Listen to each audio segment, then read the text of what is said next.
నందు ప్రేమైన సహోదరి సహోదరులకు యేసుక్రీస్తు నామములో శుభములు. దేవుని యొక్క కృప మీకు కలుగునుగాక. ఈరోజు దేవుడు మనకిచ్చిన మాట 23వ కీర్తన 4వ వచనం, గాఢాంధకారపు లోయల్లో నేను సంచరించినను ఏ అపాయమునకు భయపడను, నీవు నాకు తోడయ్యుందువు, నీ దుడ్డు కర్రయు నీ దండమును నన్ను ఆదరించును. ఈ మాటలో కీర్తనకారుడు తెలియజేస్తున్నట్టుగా మనం చూడగలం. ఈ కీర్తన అందరికీ సుపరిచితమైన కీర్తన అన్నమాట. చిన్న కీర్తన అయినా అన్ని విషయాల్ని ఈ కీర్తనలో మనము చూడగలం అన్నమాట.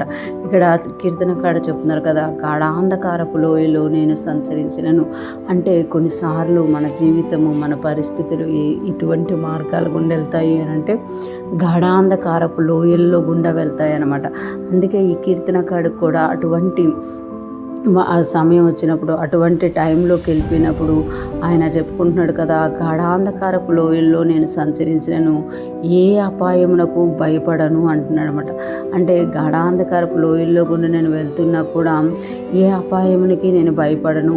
ఎందుకు భయపడను అని అంటే, నీవు నాకు తోడయ్యుందువు, నీ దుడ్డు కర్రయు నీ దండమును నన్ను ఆదరించు. నీవు నాకు తోడయ్యుందువు అంటే మనం గాఢాంధకారపు మార్గంలో వెళ్తున్నా దేవుడు మనకు తోడై ఉన్నాడు అన్న ఆ యొక్క నిరీక్షణ, అటువంటి దేవుని ప్రత్యక్షత, అటువంటి ఆ దేవునితో సహవాసం మనకుంటే మనం కూడా ఈ కీర్తనకారులలాగా చెప్పగలం అన్నమాట. నీవు నాకు తోడయ్యుందువు, నువ్వు నాకు తోడయ్యుందువు. మనం ఎటువంటి పరిస్థితి గుండా వెళ్తున్నా దేవుడు మనకు తోడై ఉన్నాడు అనేది మనం గుర్తించాలన్నమాట. అంటే ఏ సిచ్యువేషన్ అయినా, యేసుని ఎరిగిన ఈ ప్రతి ఒక్కరి జీవితంలో ఏ సిచ్యువేషన్ అయినా, ఎటువంటి పరిస్థితి అయినా ఆయన నీతోటి ఉన్నారు. ఆయన నిన్ను విడిచిపెట్టే దేవుడు కాదు అని ఎప్పుడైతే మనము గుర్తిస్తామో, దాన్ని అనుభవిస్తామో, మనం కూడా ఈ మాట చెప్పగలుగుతాం.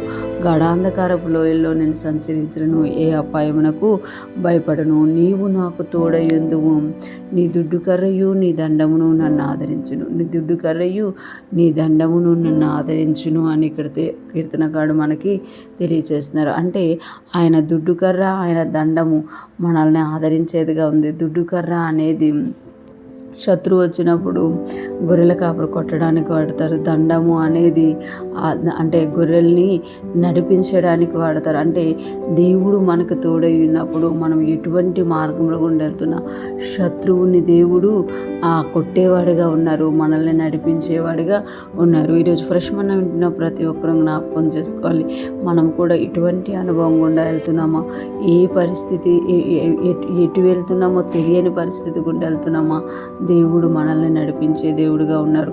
ఆయన మనకు తోడుగా ఉన్నారు కనుక ప్రతి విషయంలో ఆయన మనకు సహాయం చేస్తూ మనల్ని దానిలో నుండి బయటికి తీసుకొచ్చి శత్రువు ఎదుట మనకు భోజనం పెట్టి నూనెతో మన తలను అంటబోతున్నారు. అటువంటి గొప్ప కృపనిచ్చిన దేవునికి స్తుతులు చెల్లిస్తూ దేవుని తోడుతో మనం అందరం కూడా ముందుకు సాగిపోదుము గాక. దేవుని కృప మనందరికీ తోడయుండి నడిపించును గాక. ఆమేన్.